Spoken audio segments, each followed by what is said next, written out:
Hi, I'm Ashley, Senior Clinical Advisor at Carepatron, and I'm here to help guide you through the Depersonalization or Derealization Disorder Treatment Plan.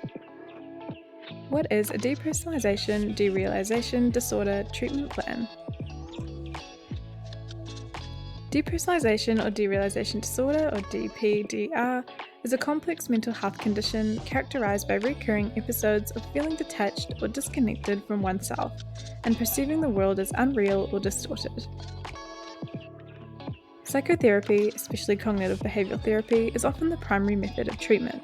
It helps clients understand their symptoms, change unhelpful thought patterns, and manage feelings of unreality. Other therapeutic approaches, such as mindfulness-based therapies or eye movement desensitization and reprocessing, may also be beneficial.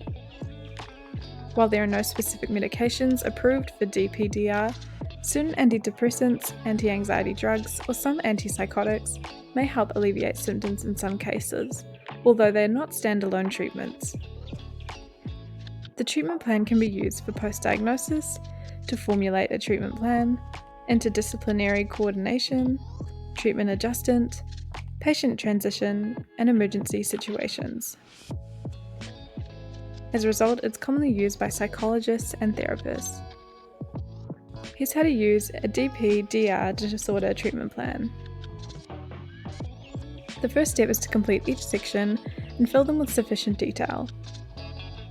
You'll then need to complete the patient acknowledgement, signed and dated. To view a sample plan, head on over to carepatron.com where you can download and access the plan for free. You can also access the plan through the Carepatron community platform. Simply type in the keywords, select the note, and edit however you would like.